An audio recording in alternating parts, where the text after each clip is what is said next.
M28 News. su ngeen bañee lenn lu leen rëcc ci sunu ay vidéo da ngeen di dem YouTube tapé M28 News abonné cliquer ci cloche de notification bi.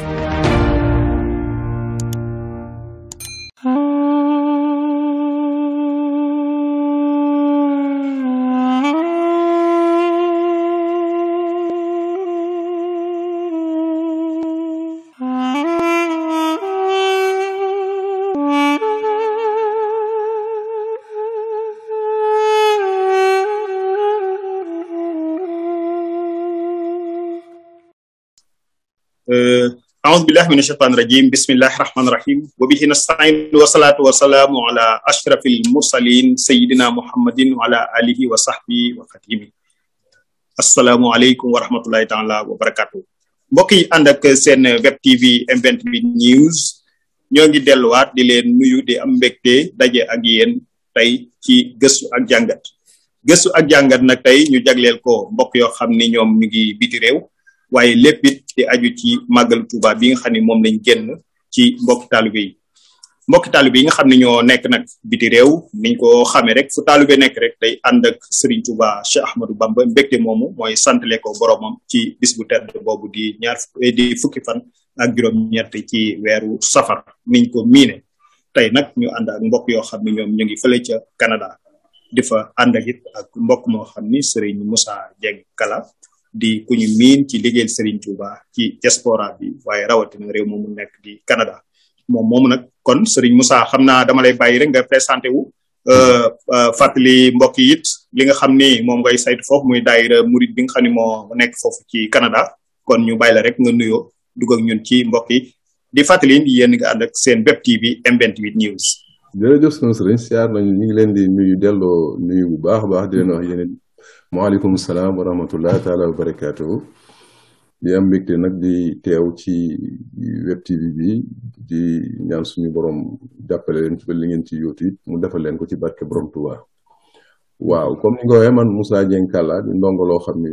ñi ngi nekk fii ci Canada waaw xaw fee am ak diir donc di saytu li nga xamante ni daal mooy liggéey Serigne Touba bi fii ci li nga xam ne moom lañu dégg. waaw ndax am na fi mën nañoo wax benn daayira boo xam ne mi ngi tudd Nooru Daarayni nga xam ne moom en fait moo doon daayira boo xam ne sëñ Abdou Lahad moo joxe woon ndigali dans les années 80 ñu sos ko waaye it am na fi en 2007 beneen daayira bu sosu boo xam ne moom sax du daayira waaye fédération la moo fédération boo xam ne donc dafa tënk mboolem daayira yi yeneen daayira yi nga xam ne ñoo nekk ci Canada tudd fédération Zadul Musafir te tur wi sëñ Saliou Mbacké rahmatullahi taala moo ñu ko radiyallahu anhu moo ñu ko joxoon donc daal man nag fédération boobu laay jëwrul fédération bu donc moom laay dox moom di ko saytu ba pare nag am tamit relation yu rafet moom entre ak ñun ak Nooru Daarayni bi nga xam ne mooy beneen daayira bi nga xam ne ñoom nekkuñ ci biir fédération bi loolu daal ci tënk moom mooy lu mu tudd moom mooy man li nga xam ni moom laay saytu ci daayira bi fii. jërëjëf Serigne Moussa ci leeral yu am solo yooyu ci cosaanu daayira bi ak ni nga xam ni noonu nga ko nosee ak liggéey bu am solo bi nga ci taxawee. kon xam naa dañuy dem ci beneen laaj rek kon mel na ni yéen foofu ci Canada di ngeen fi jàpp bu baax ci doxal li nga xam ni mooy liggéeyu Serigne Touba bi di tasaare njàngale mi di waxtaan ak mbokk yi di dajaloo di def daayira comme noonu. kon ñu jàpp ni bisu màggalu Touba bu ñëwee it di ngeen koy dundal ni nga xam ni noonu la ko taalibe yi di dundale fii ci Sénégal ndax mën nga ñu fàttali rek lu jiitu Covid bi di ñëw naka ngeen doon màggale. waaw pour def un peu l'historicité moom de histoire daayira yi fii c'est important ñu xam ne daayira yi seen taxawaay ci dëkk yi toujours dafay lié ak politique gouvernementale. masalan lu mel ni te it ñu jàpp ni surtout ñi nga xam ne ñoo nekk Sénégal ñu xam ne contexte yi nga xam ne moom la daayira yi di juddoo du ñu benn li ma bëgg a wax mooy tey daayira yi nga xam ne ñoo nekk Italie wala ñu nekk Espagne wala États-Unis wala France bu ci nekk da nga am ay particularités selon dëkk bi ñi fay immigré ak politique gouvernementale yi nga xam ne mooy dal ci kaw immigrants yi bu dee fii ci Canada xam nga Canada moom nit ñi jàpp woon nañ ko sax dëkk réew la moo xam ne moom daanaka ay jàngkat rek a fi daan ñëw donc bu ñu ñëwee ay étudiants la ñuy doon bu ñu ñëwee kenn ku ci ne soo jàngee boo paree rek da ngay daal di soit dem États-Unis wala nga dem France wala nga dellu Sénégal lu tax parce que politique gouvernementale moo permettre woon à l'époque que étudiants étrangers yi di fi liggéey donc comme mënuñu fee liggéey nag te it xam nga murit moom daanaka liggéey moom quasiment njàng ak liggéey bi ñooy ànd fu ñu mënul liggéey tamit bu ñu paree jàng rek dañuy dem ce qui fait que donc amul woon li ñuy woowee une sédentarisation donc de l'immigration mouride de c'est très mobile bu ñuy jàng daanaka genn wàllu jàng rek moo leen fi bàyyi bu jàng bi jeex rek dem nañu bu vacances jotee sax dem nañu États-Unis wala ñu génn dem liggéey ñëwaat bu vacances yi jeexee de sorte que jusqu'en 2004-2005 daayira bi dafay am toujours un perpétuel changement donc de génération bu ñëw rek beneen génération bu ñu paree rek beneen génération ñëw xam nga loolu day dem ba finalement fondement bi nga xamante ni mooy pilier yi nga xam ne ñooy war a téye daayira bi mu dëgër loolu dafay xaw a manqué ba ñun bi ñu fiy ñëw en 97-98 daanaka bi ñu ñëwee dañoo fekkoon mbir mi sax raar bi parce que génération yooyu yëpp dañoo delloo woon Sénégal ñu ñëwaat encore recommencer donc noonu daal mooy bi gouvernement bi nag commencé en 2004-2005 pour jox chance étudiants yi ndax xam nga y a une compétition tamit au niveau des gouvernements occidentaux sur le marché de l'emploi donc sur le marché de l'immigration sax laa war a wax kenn ku ci ne da ngay am ay politique pour en fait sur le marché international mën a xëcc le plus de migrants ci sa réew léegi loolu moo taxoon finalement ñu ubbi ba ni nag léegi étudiants yi mën nañu commencer liggéey hors campus parce que bu njëkk ba ci biir université bi rek nañu amoon droit de liggéey après ñu commencé liggéey hors campus liggéey yooyu ñu doon def nag hors campus moom moo commencé nag indi léegi bi ñu defee test yi en 2004-2005 après ci lañu mën a permettre nag léegi étudiants yi ñuy liggéey loolu nag ci lay daayira bi commencé sédentariser donc dans les années 2000 ba commencé nag dëgër ndax nit ñi commencé nañ fi liggéey commencé di fonder ay famille commencé di jënd ay ñoom ci seen bopp seeni kër commencé nag vraiment di organiser daayira bi donc loolu un peu mooy lien bi nga xam ni historiquement je pense que c'est important ñuy xam toujours daayira yi nga xam ne ñooy am contexte yi nga xam ne ci la ñuy juddoo difficulté yi nga xam ne dinañ ko am par rapport aux politiques publiques difficulté yi nga xam ne danoon nga am aussi ci ñuy wooye ñoom les projets politiques de vivre ensemble donc yooyu mooy notion yooyu léegi nag su ma jàllee ci beneen pàcc bi mooy màggal tamit noonu nga xam ne noonu la mbir mi amee évolution évolution nag mun nañu wax ni gaaw na lool sax nag macha allah gaaw na lool ci dëkk bu mel ni Canada parce que man gannaaw Touba musuma màggale ci beneen dëkk ci yeneen dëkk yi nga xamante ni ñoo ñu wër du États-Unis du fenn soit Canada la wala Sénégal mais fii man su ma fàttalikoo par exemple en 2000 rek pour xaymaal la ko en 2000 bi ñuy màggal fii 99 booba temps ñun bu ñu daan màggal gaañ dañ daan xalaat ndax vraiment mën nañu jënd ay pizza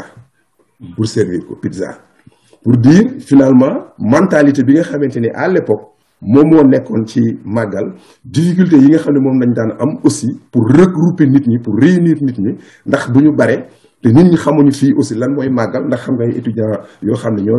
ñi fi daan ne donc biñ koy commencé noonu yooyu difficulté moom lañ daan am mais en quelques années difficulté yi mi ngi daan tudd benn dajale ñoo xam ne danañu mën a jàng kaamil xam nga déjà boo seetee xoolal kaamil nu mu yombee ñi nga xam ne ñoo nekkoon à l'époque ay Italie ay Espagne ay yooyu ak fii difficulté yi nga xam ne ñun moom lañ daan am ndax ñi daan jàng tubaab rek ñoo ñu fay ñëw ay ndongay daara c'était rare ñoo ñu ñëw fii mais tey jii da ngay gis ni mën nañoo toog ci benn jataay ñun jàng fa lu mat juróom benn kaamil mën na koo ëpp sax donc yooyu mooy en fait exemple yi nga xam ne moom laay mën a joxe muy mën a permettre ñuy mën a comprendre maintenant évolution bi nga xam ne moom moo am ci mbirum màggal bi mais en quelques années jóge nañ ci maanaam di ko def ci ay salles yu ndaw ba finalement ñun salles yi nga xam ne moom la jël mën na dem ba am une capacité de 800 ba 1500 personnes yoo xam ne bu ñëwee dafay fees del ñuy murit ñu dul murit jullit yi maanaam invité toutes les formes d'association tijaan xaadar ñooñu ñëpp finalement ñoom ñëpp dañuy ñëw di assister daayira bi ak ñun. jërëjëf Serigne Moussa ci ni nga leerale loolu ci daayira murit bi ni mu nosoo foofu ci màggal gi ni ñu koy doon màggalee lu jiitu Covid bi di ñëw muy lu am solo ci dajaloo ci njàngum alquran ak xasaayid yi comme ni nga ko waxee ak daayira bi évolution bi nga xam ni am na ci ba mujj mbooloo mi di gën di yaatu. léegi nag dem nañ ba Covid bi ñëw na surtout ci màggalu 2019 bi 2020 donc ba ci ren ji sax nag te ñu bari dañuy ci réew yi dañuy mujj di tere mbooloo yi di dajaloo di def yu mel noonu yéen naka ngeen màggale ci biir Covid bi. waaw jërëjëf loolu tamit maanaam laaj bu ama am solo la ndax toujours dañuy dellu siwaat rek ci problème de contextualité ndax xam nga Canada fédération la te gannaaw fédération la donc province bu ne da ngay am droit appliquer une politique intérieure boo xam ne yow selon ce contexte ak selon yow Covid fi nga xam ne fa la toll ci yow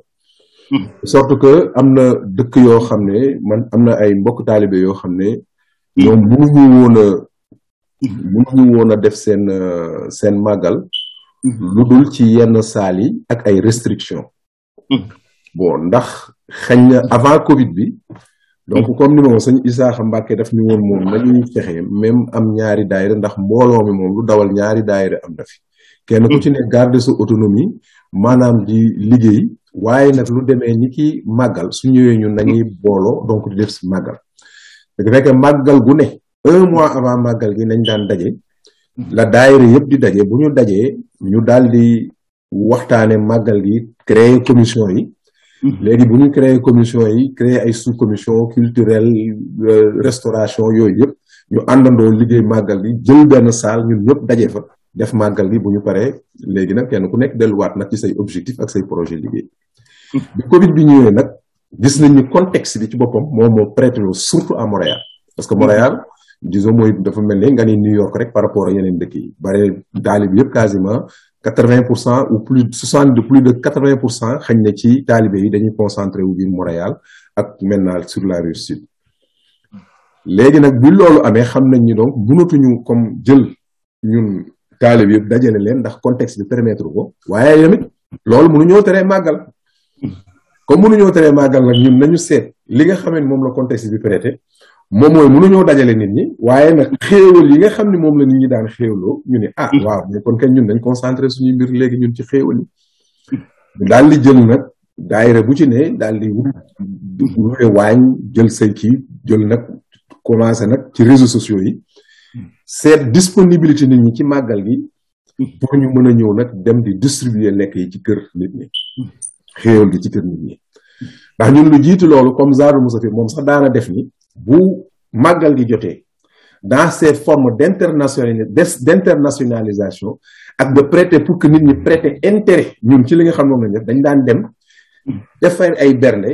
ndékki par exemple yóbbul ko ñi nga xam ne ñooy xëy ci métro yi yóbbu ko ci mbedd mi di ko jox nit ñi ba pare di leen joxaale ay pamphlet suñu leen joxee pamphlet yooyu les gens mais lii lan la les gens vont poser des questions ñu taxaw fa nag ñi am temps ñu expliquer leen ñi amul temps bu ñu duggee ci métro bi ñuy lire oui c'est le départ d'exil de Cheikh Ahmadou Bamba qui est un maître soufi au Sénégal ki lii ci def ni nanga am idée bi am na ci ñoo xam ne bu ñu yeggee seen i kër donc ils vont faire dañoon tubaab dafa sopp ñoom dañuy dem def recherche mais qui est Cheikh Ahmadou Bamba c'est quoi le soufisme c'est quoi lii c'est quoi le mouridisme donc loolu dana leen ci jox ay jéego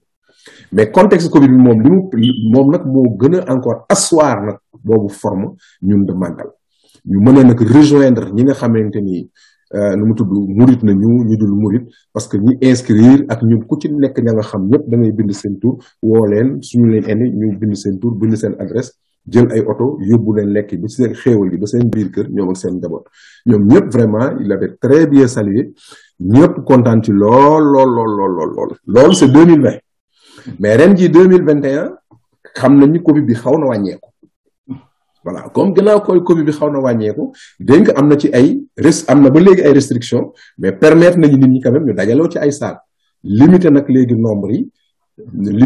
yi à yenn yi à 250 selon salles yi par exemple Nooru Daara ñoom fi ñu jëloon dañu obligé dem ñoom louer benn restaurant restaurant ñaari restaurant benn restaurant boo xam ni ñaari salle la am benn bu nekk 250 personnes la doon jël ndax loolu moo doon restriction yi mais il faut nga am carnet vaccinal pour mën a dugg ci biir. Voilà ce qui fait que loolu aussi c'est une autre forme déjà 250 personnes ñaari boo ko boolee 500 la loolu tuuti na lool par rapport à population Montréal. Deuxièmement aussi ñi nga xamante ni matal nañu seen ay vaccin ba am kii carnet bi ñooñu aussi dina am ñoo xam ne duñ ko am léegi nag loolu moo taxoon ñu ni comme daayira am na Longueuil daayira am na ak ñaari daayira Montréal nañu ubbi 3 sites surtout que ñun kër Sëñ Touba gi ñu yor bi nekk Terrebonne moom 6000 mètres carrés la gannaaw 6000 mètres carrés la donc foofu màggal xaj na fa te restriction gouvernementale yi du fa dugg ndax foofu privé la ce qui fait que ñun ñu ni léegi bu ñu ubbee foofu ubbi fii mu nekk ñetti màggal nit ñi donc danañ leen mën a contenir ñun loolu lañ def léegi nag bi loolu amee ci lañu nag ñun jóg daal ne bon fi mu ne contexte bi mooy prêter kër Serigne Touba gi moom faaw nag ñu def fi màggal ndax loolu aussi musuñu ko def ndax temps bi daawu ko prêter léegi nag comme temps bi moom neex na nañ ko def comme Touba rek ñu daal luwee benn chapiteau bu rëy dugal ko ci biir gars yi màggalu plein air la maanaam nit ñi daal wax fa dëgg yàlla décoré ko nag ba nga xam ne moom doo ko xàmmee Touba man moom wër na ni su ma ko jëloon sàmmal leen ko da ngeen ni ñii ña nga Touba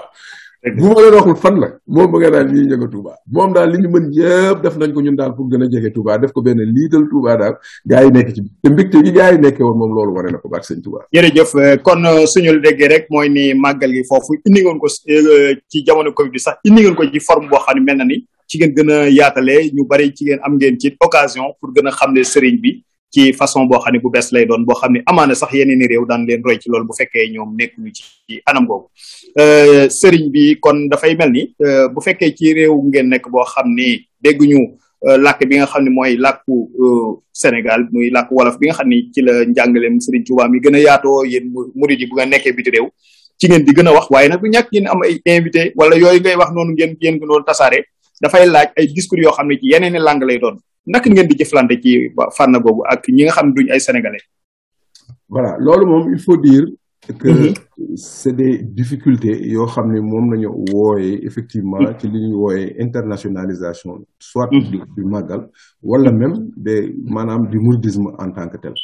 Il y a beaucoup de gens yoo xam ne ils sont intéressés effectivement pour di ñëw soit def ay recherche wala pour di ñëw ci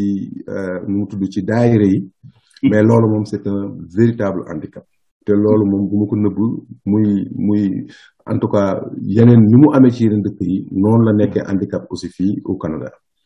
Cependant pendant màggal yi par exemple yi passé li ñu daan def mooy dañ daan wut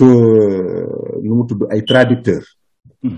bu ñuy def màggal gi ci wolof dañuy def ay traducteur su ko defee nit ñi à partir de leur téléphone ñi nga xam ne dégguñu wolof dañuy jàpp benn chaîne rek ñoom su ko defee bu discours yi di am ak lépp lu ñuy def ci biir salle bi dina am ñu koy traduire donc muy dem instantanément nit ñi di dégg li nga xam ne moom la ñuy wax yooyu effort effectivement gars yi moom chaque maanaam les mën naa wax les 3 wala 4 dernières années loolu moom dispositif cellulaire yooyu bu mu amee doon nañ ko def bu dee comme particulièrement ñun ren ji màggal gi moom il fallait donc expliquer li ñuy def moom mooy dañuy def benn résumé en français donc pour expliquer ñi nga xamante ni ñoom dañ fay ñëw te duñu bokkuñu ci dégguñu wolof ñu expliquer leen donc màggal gi lu mu doon bon expliquer son histoire son contexte ak li nga xamante ni ñun moom moo waral tey jii ñuy regrouper il est vrai que conférence bi moom ci boppam léegi nag bu ñu paree woon si ñu def maintenant benn conférence boo xam ne bon ça parle ñun en wolof nag quasiment ci lañ koy def bien que des fois ñi nga xamante ñoo dinañu fexe ba ci biir di ci dugal ay maanaam ay expression ak ay mots tubaab yoo xam ne nit ñi danañu mën a ñi nga xam ne duñu en tout cas duñu wolof danañu mën a comprendre loolu mais nag ce qu'il faut daal mooy man à mon avis mooy ñu fexe ba nga xamante ni ci timing bi nga xam ne dinañ ko am durée màggal bi ñuy fexe toujours di am benn conférence en français ak benn conférence en wolof bu dee ci dëkk bu mel ni parce que dëkku francophone la quasiment ñi fiy ñëw ñëpp ñoom dañuy comprendre français bu ñu déggul wolof danañu dégg français généralement mais c'est vraiment un handicap te gis naa ne dëkk yëpp fi mu ne nii ñu ngi jéem aussi pour sortir ci loolu parce que dañuy wax màggal gi c'est international mais boo seetee ñun rek ñoom ñooy comprendre li ñuy wax ñun ñooy dawal màggal gi ci suñu biir loolu moom ñëpp koy jooytu fi mu nekk nii. jërëjëf Serigne Moussa di fàttali mbokk yi ñuy seetaan yéen a ngi ànd ak seen web TV M28 News di wéy di jàngat li nga xam ne mooy màggalu Touba édition 2021 Serigne Moussa fi nga daaneele léegi ci nekkinu mbokk yi foofu màggal gi ci Covid bi avant Covid bi ak jafe-jafe yi nga xam ni ñi nekk biti réew di jottali njàngale mi it danañ ko am muy ci côté langue bi nga xam ni yaa ngi ci indi ay solution yoo xam ni ak di signaler problème bi su ko defee it xaj na ñooñu ñiy dégg dañ leen bàyyi xel waaye jàpp naa yi sax ni loolu it jamono yi tembe borom xam-xam yi ñoom am nañ ci taxawaay ndax ñu ngi commencé téere yi nga xam ne ñu ngi ko doon bind li ci ëpp ñu koy bind langue arabe ñu ngi commencé di ko traduire ci français bindkat yi bind ci français it xam naa ñoom it ñu ngi gën di tasaare njàng mi xaj na yu demee noonu it jàpp naa ni gën a jokkaloo bi su amee rek yu bari dana mën di jàll ci anam googu nga xamante ni moom nga junj léegi kon Serigne Moussa léegi yéen ba tey ci biti réew ngeen nekk ci réewu jàmbur ngeen nekk di dajale ay mbooloo yor ay kuréel loolu it autorité yi nekk foofu naka ngeen di jëflante ak ñoom ndax di ngeen di faral di am ay jafe-jafe ci dajaloo wala ngeen di soxla yenn kayit yi mu di leen jafe ci loo xam ni tey su ngeen ko bëggan taxawal comme résidence Xaadimu Rasul yi nga xam ne di ngeen koy faral di taxawal foofu yooyu xam nga biti réew léeg-léeg la nga miin ci contexte yi comme ni nga ko doon junjee léegi ak réew mi nga dëkk léeg-léeg nga bëgg a def loo xam ni du laaj tàggoo wala tàggoo ba sax boo ko defee doo ci am jafe waaye réew jàmbur moom leneen la yéen naka ngeen di dundee ak ñoom foofu surtout autorité yi. ñun en fait li nga xamante ni moom lañuy surtout sóor mooy dañuy xam ni dëkk yi c'est des pays à législation c'est-à-dire que ñoom seen fondement c'est des lois. nit buy jël décision loo koy jël n'importe quelle décision boo ko jël da nga koy jël aussi pour mën ko expliquer selon la législation su fekkee loolu amul mooy loolu maanaam amul du am solo maanaam ci ñi ngay waxal donc ñun dès lors sëñ Murtada daanañu wax ni ñu dëkk yi ngeen ne na ngeen di fexe bay di étudier loi yi nga xam ne moom lañuy dawal pour que yéen ngeen mën di nekk ak ñoom ci anam yi nga xam ne noonu lay nekk te gis nga les anthropologues dañu trouver lu doy waar ci lu am solo c'est-à-dire lu am solo ci yoonu murit ñoom dañ leen di wooye ñu ni yoonu murit les mourides sont des transformés c'est-à-dire ni leen transformé wu pour adapter wu dans des situations yombe dafa leen a yéemoon ñoom ci seen bopp y a beaucoup d'anthropologues yoo xam ne par exemple tey wax nañu loolu te leen ciy dimbali moom mooy effectivement c'est que sur la base du mouridisme il y a la xidma te xidma tu vois c'est un concept général boo xam ne finalement li nga xamante ni moom lay def ci yow mooy situation boo ne rek mën nga cee adapté wu te adaptation boobu nag dès lors nga comprendre que ni ñun nous sommes dans des sociétés différentes ñun nous sommes dans une société spontanée boo xam ne quasiment la base ñun de nos sociétés dans les relations sociales bokkul ak société boo xam ne c'est une société légiférée c'est une société à législation boo xam ni ñoom seen yëpp ci ay loi dañ ko wéer donc boo ñëwee yow nga ne du ma ko teg ci ay loi mais ay difficulté ngay indi sa bopp ça veut dire que dëkk boobu mënoo faa dëkk ñun loolu la ñu xam ba nga xam ne bu ñu ñëw on s'informe kër Serigne Touba xam nañu mën nañ ko fi am mais mën nañ ko fi am mais anam yi nga xamante ni noonu la ko nit ñi di jëndee kër ñi nga xam ne noonu la fi église yi di tabaxoo li nga xam ne noonu la fi mu tudd yeneen ngir yi comme bouddhiste yi ak ñoom ñëpp dañ fi am ay temple ñoom loolu la ñuy wooyee temple bi ñu ñëwee ñu laaj information yi ñu jox ñu ko waaw léegi nag ni ñu koy xàccee ba moo dul benn ñun xam nañ ni yoonu murid moom autofinancement la ñun suñuy Sëriñ Tuubaa dañ koy daal di jëm ci suñuy ñaq daal ni léegi joxe dafa jëflanteeg banque yi li nga xam ne moom la ñuy laaj ci kayit ñu fexe ba jox leen ko li nga xam ne moom la ñu nekkee ñu fexe ba nekkee ñoom de sorte que ñoom finalement par ñun notre comportement par nos attitudes par nos façons de comprendre leen ñoom loolu lu ñu comprendre ci ñun on arrive ñun am ak ñoom benn entente boo xam ne ñun finalement lu bari dañ leen ko jàngal sans pour autant mu nekk loo xam ne ko xëccoo ñoom loolu moo ñuy dimbali ba sorte que kër Sëriñ Tuubaa gi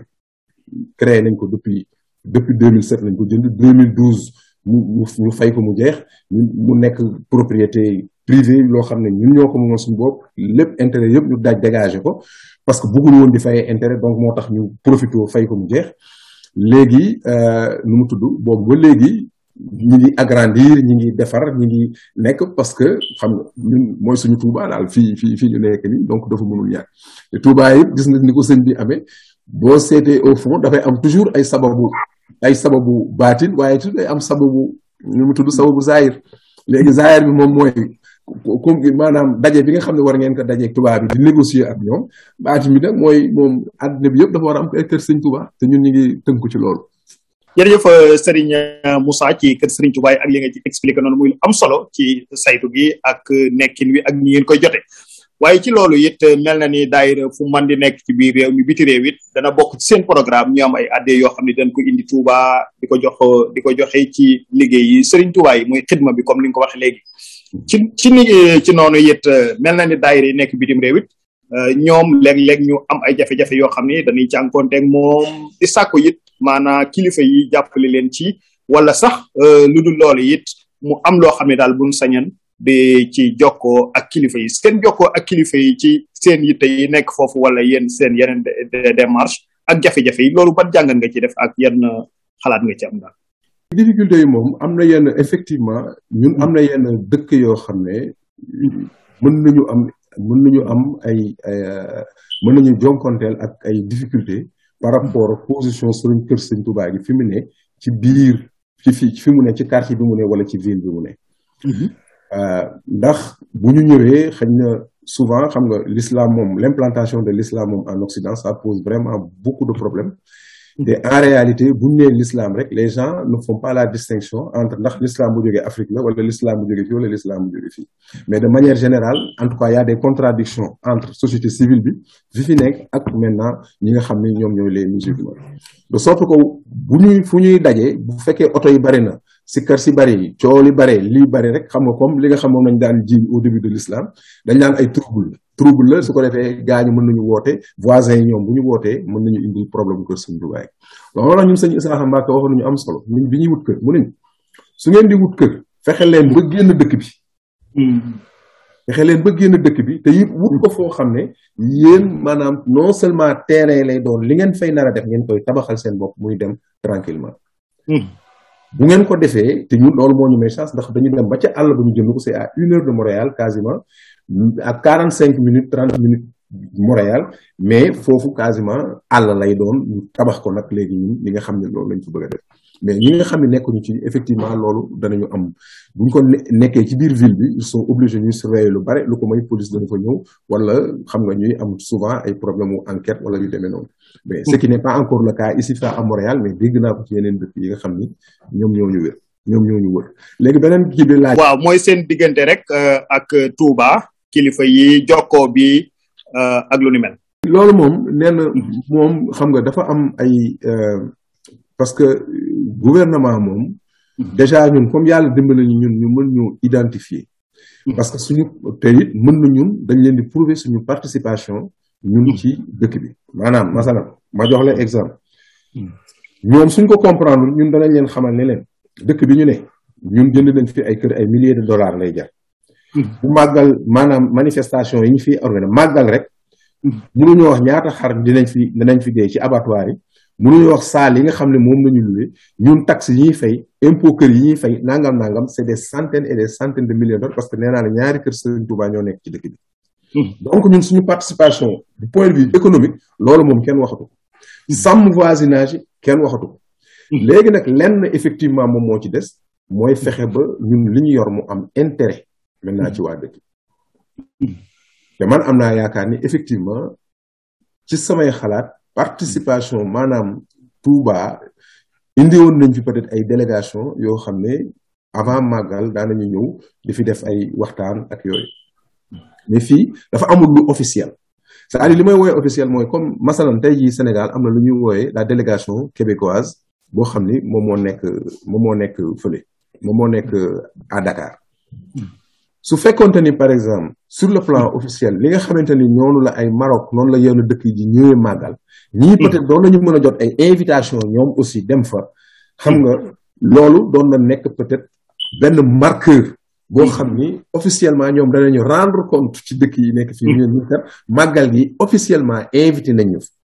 xëy na ñu koy def nag xëy na man maa ko yóbbul mais fexe ba nga xamee ñun fii dinañu am rapport ak ambassadeur du Canada au Sénégal nga xam ne ñun ci suñu bopp danañu mun a fexe ba ñoom parce que ñoom fii ay institution la institution yi nga xam ne ñoo chargé loolu ñun ñu mën ñoo référé bu màggal jotee ñoom ñu mën a ñëw teewee yi nga xamante ni moom nañuy dawal loolu peut-être doon na jàppale réew mi beneen affaire bi moom mooy aussi su fekkoonte ne am na ci perspective yi maanaam ay comme mbirum université bi ni mu taxawee nii ñu mën a créer ay partenariat homme d'affaires yoo xam ne dañu fi mën a jógee di dem ba Touba di xool ñun dans les programmes yi nga xam ne moo fa ne ñoom lan lañ ci mën a am masalan lan lañu mën a apporter tey jii ci maanaam li nga xam ne moom la Touba bi taw au niveau des universités ndax xëy na France ak États-Unis moom la gars yi gën a di jëflanteel mais fii am na aussi ay perspectives yoo xam ne man je pense que lu ñu war a exploiter la ndax lu bare defaguñ ko ak Sénégal daal donc yooyu daal bokk na ci yi nga xamante ni c'est des réflexions mineures xëy na yu ndaw mais yoo xam ne xëy na buñ ko développer c'est des pistes de réflexion yoo xam ne xëy na mën na yokk dara ci effectivement internationalisation bi ngay wax. Serigne Moussa li nga wax am na solo am na kilifa yoo xam ne daan topp waxtaan bi te xam naa ni it mel na ni li nga wax ni am na solo soo xamante ni danañ ci bàyyi xel ba yéegee ko fi mu war a egg incha allah xam naa li ñu dese ci waxtu bi bëreetul waaye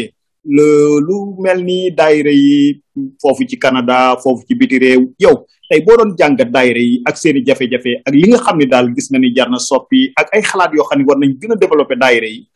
njëriñ li gën di bari waaye it booloo gi gën di am léegi yow foofu ban xalaat ngay am ci loolu ak it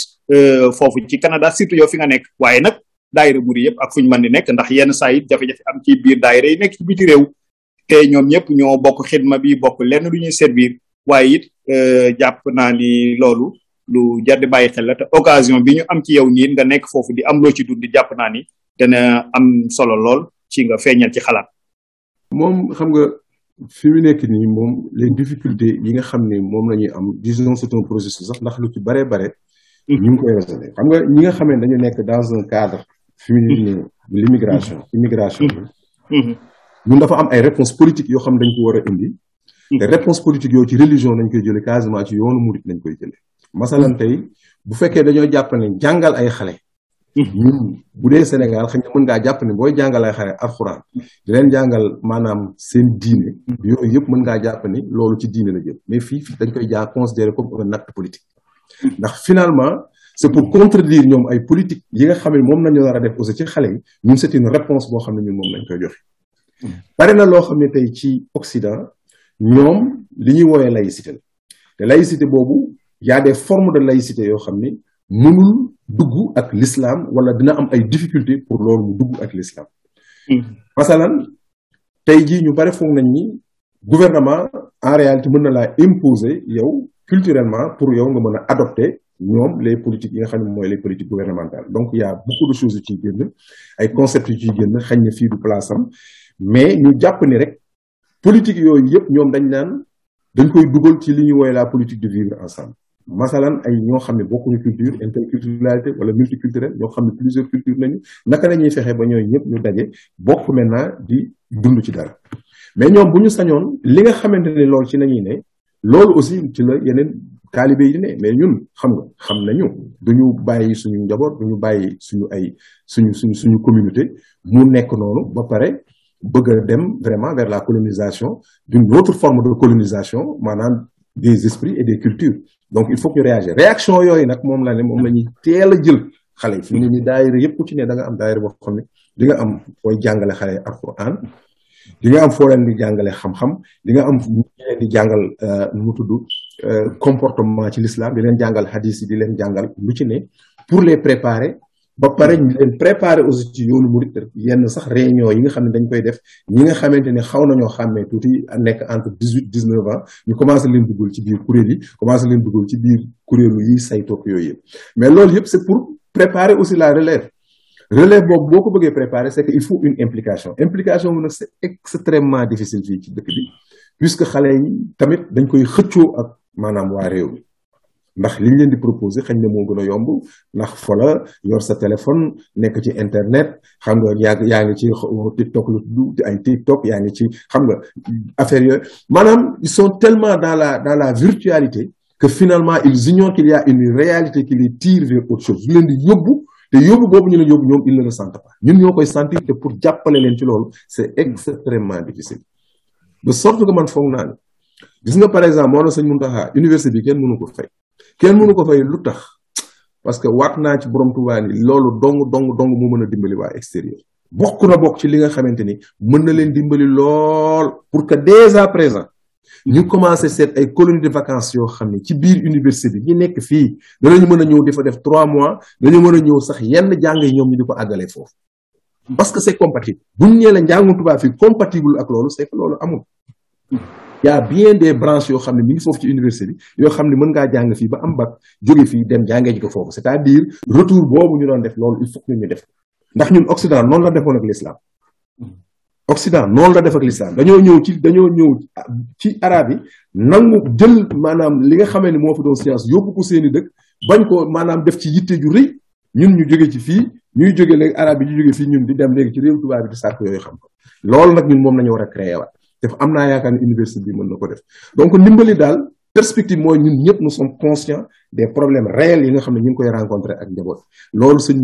Mourtada daw na cee daw lu ne wax na ko ci lu ne def na ko ci barke sëñ Tuubaa ndax ñun fi la ñu fekk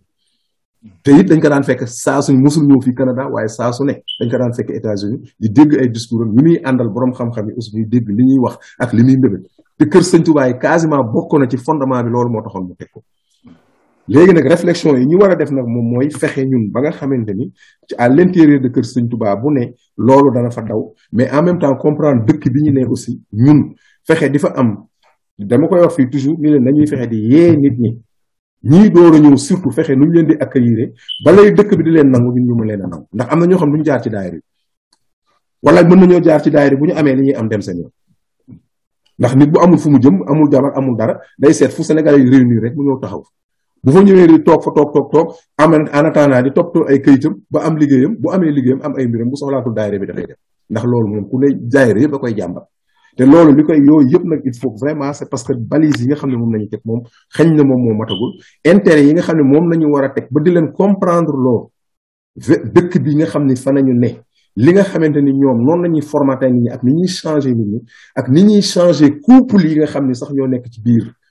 loolu lu ñuy war a waxtaane la pour man ci biir daayira ndax daayira da ngay def anthropologie da ngay def sociologie xam nit ñi ni ñuy xalaate xam ni ñuy mën a changer soxna yi buñ fi ñëwee ak yan forme la ñuy jël ba changer leen ba couple yi nga xam ne ñooy nekk fii ñu leen mën di séparer wala vraiment muy am ay taux de divorce yoo xam ne dafa rëy te yooyu yëpp man pour man duñu mën a waxtaane ci kër Sëñ Tuubaa pour dimbali jaay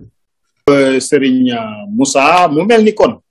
buñ la déggee rek mooy yéen daal xam naa ni jàngaleem sëriñ bi yéen a ngi koy jottali foofu yéen a ngi dund taalibe gi bu wér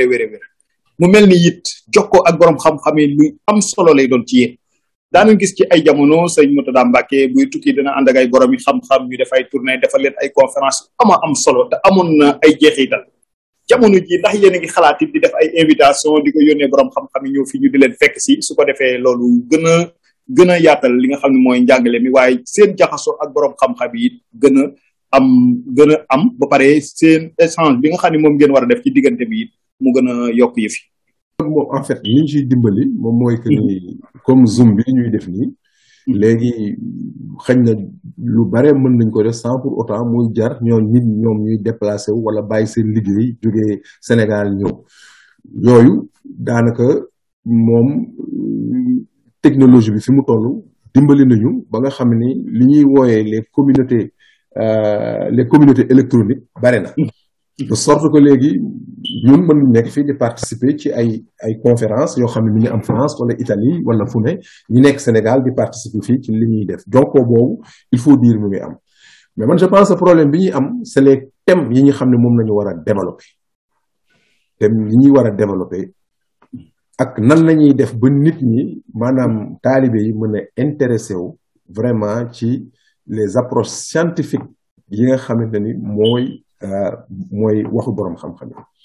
man je pense que loolu moom mooy problème parce que lu mel ni par exemple taverne gis nga ko liñ ciy daj lu fii am na fii aussi daayira yi ñoom it ñu ngi koy def mais c'est boo seetee ñi nga xam ne ñooy ñëw di ko assister ay 18 personnes ngay gis ci kii 20 personnes 25 personnes te ci communauté yoo xam ne mat nañu 5000 personnes donc il y a un handicap quelque part ou soit nit ñi ñoo intéressé wul ci xam-xam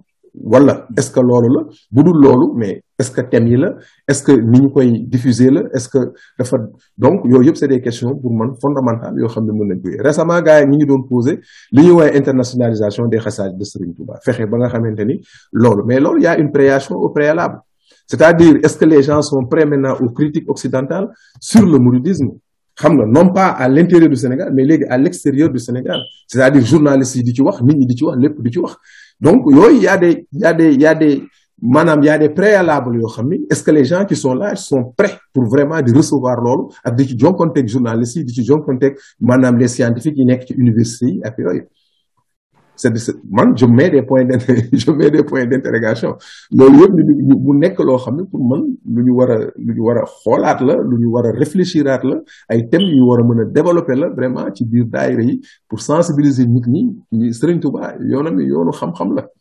yoonu xam-xam bi da cee am solo jëf ak xam-xam la jërëjëf. yem naa ci màggal gi ñu génn mel na ni dafa ngeen ay conférence ay kuréel ndax mën nga ñu dellu si rek ci seen programme màggal gi ren ni ngeen ko nosee ren ji. Magal gi moom ni ñu ko resee comme li ma wax ñun déjà on a pris presque 10 jours yoo xam ne pour préparer terrain bi Kër Serigne Touba xam naa ne am na ay photos yoo xam ne mën nañu ko sax yónnee pour préparer terrain bi chapiteau bi décor yi on a pris vraiment beaucoup de temps pour defar ko pour que nit ñi buñ fi ñëwee daal vraiment ñu sentir seen bopp ñu nekk nañ Touba ndax Kër Serigne Touba dafay lu am solo parce que maanaam axe de communication ce que les gens ne comprennent pas mooy li ñuy wooyee Europhanie dafay am c'est-à-dire lu ñuy sacraliser la loo xam ne léegi dafay nekk un terrain sacré bokkutul ak li ko wër Kër Serigne Touba fu mu nekk rek daanaka bokkutul ci dafay nekk maintenant un espace sacré te noonu mu nekkee espace sacré loolu Alxuraan jàngal nañu ko Moussa keroog ba muy gisante yonent ba muy dugg ci vallée bi yàlla dafa simil say daal fi mu doon dox foofu territoire profane la waaye ba muy dugg foofu mais territoire boobu dafay nekk un espace sacré noonu la Kër Serigne Touba yi dem. c'est un espace sacré boobu mu nekk nag moom mooy tax la nga fay ñaan ak la nga fay def mu munul bokk ak la ngay def ak feneen donc ñun loolu moo tax ñu amal ko yitte kër gi dafay am yitte lool ndax ñun du kër kese dañ ko jàppee ni Touba tey jii li ñuy def Touba buñ fa nekkoon loolu la ñuy def ci kër gi suñu yéene yëpp moom mooy loolu donc bu nit ñi ñëwee foofu war nañoo dund loo xam ni visuellement mais dund ak seen xol loo xam ni moom mooy màggal bi ndax ci ñaari aspect yooyu la nee naa toujours maanaam ñaari yooyu ñoom ñooy ànd aspect spirituel ak temporel bi te benn du ci dem bàyyi morom loolu moo tax ñun bi ñu ñëwee programme bi ñu ne naka Serigne Touba digle woon ak ni nga xam noonu la ko xalifaam yu baax yi digle benn nañu fexe xëñ na bernde gi moom la am waaye bernde gi maanaam dafa am benn côté spirituel mooy wàcce kaamil benn wala ñaari kaamil yoo xam ne wàcce nañ ko fa jàng ci jataay bi ñuy jàng kaamil yi nit ñaa ngi durus moom durus bi moom mënta ñàkk bu ñu paree loolu yëpp doora maanaam teg léegi kuréel yi am na ñetti kuréel wala ñeenti kuréel yoo xam ne maanaam danañu succédante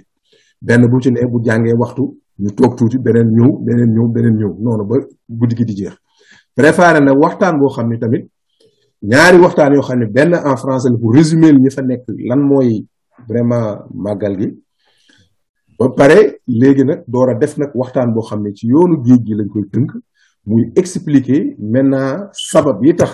maanaam sëriñ bi dem géej ak li ñuy célébrer ñun lan la ak noonu expliquer leen ko leeral leen ko li nga xam ne mooy yoonu géej gi su ko defee nit ñi ñoom bu ñu fay jógee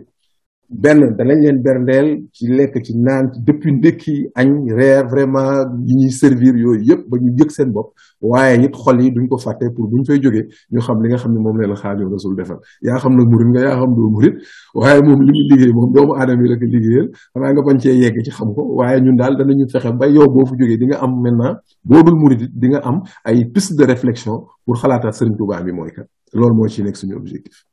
ne gàmm gi ay fan yu néew moo ci des de ban programme ngeen ci am. fi mu nekk nii ñun dañoo jàpp ne mooy weeru Sëñ Tuubaa xam nga ñoom seen diggante ñoo ñaar moom dafa rapproché fi mu ne nii démb nii ci lañ fanaan quasiment man 3 heures du matin quasiment laa yegg nii sama kër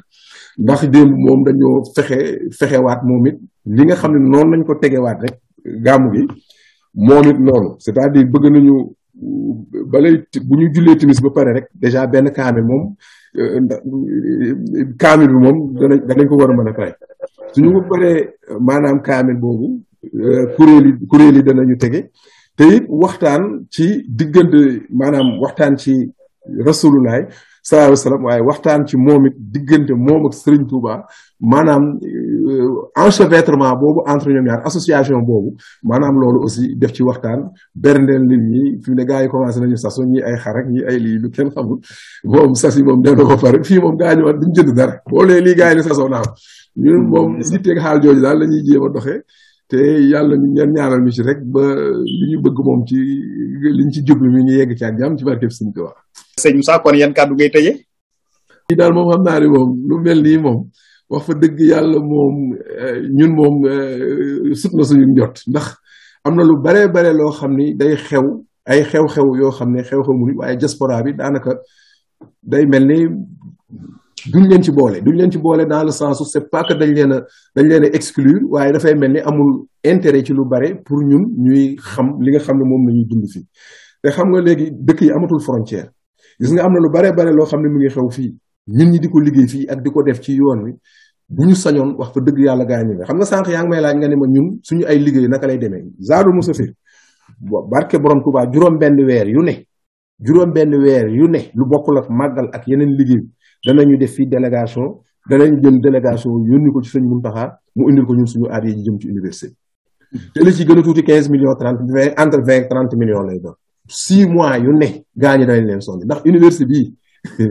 Sëñ Tuubaa moom nag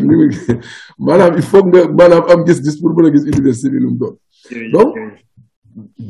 sama yéene daal man loolu mooy sama yéene waaw loolu daal mooy suñu yéene ñi ñaan daal vraiment ñu boole ñu ci liggéey yi daal nañ ñu ci boole rek waaye rek nañu dimbale daal ñun di ñu boole ci liggéey bi di saytu liy xew fii di xel yi nga xam ne mooy nañuy mbébét ñuy fexe aussi bu di ko yëg xam nga lu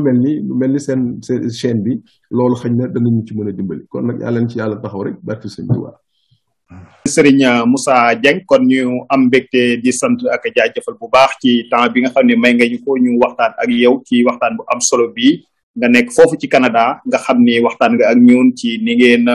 taxawalee seen daayira yi foofu ni ngeen di dunde ci biir daayira bi ni ngeen di dunde ak canadien yi ni ngeen di màggale ak li nga xam ne ay xalaat la yoo xam ne am nga ko te teg ko ci taabal ji muy lu am solo loo xam ne yoonu murid mën na ci jëriñu waaye fu jullit nekk it mën na ci jëriñu waaye mboole diaspora bi it daayira bu ci nekk mën na jël loolu jëriñoo ko li nga wax noonu it ci nekkin wi njaboot gi ak ni ñu leen war a yaree waaye yaakaar yi nga xam ne it am ngeen ko ci université bi nga xam ne Serigne Mountakha Mbacké xalif général des mourides yàlla na fi yàgg lool te wér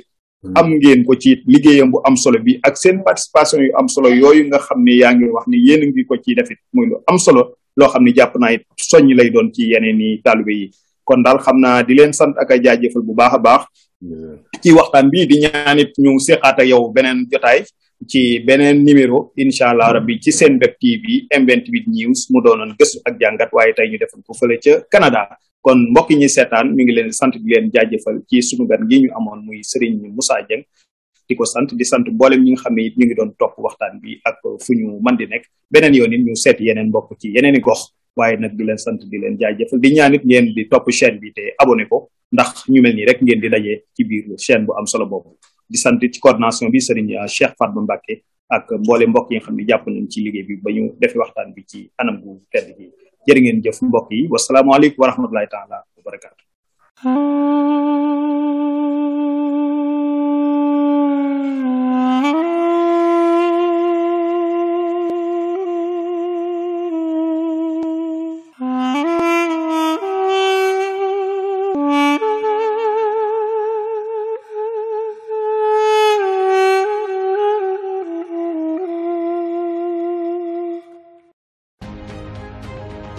M28 News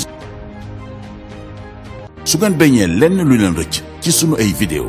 da ngeen di dem YouTube tapé M28 News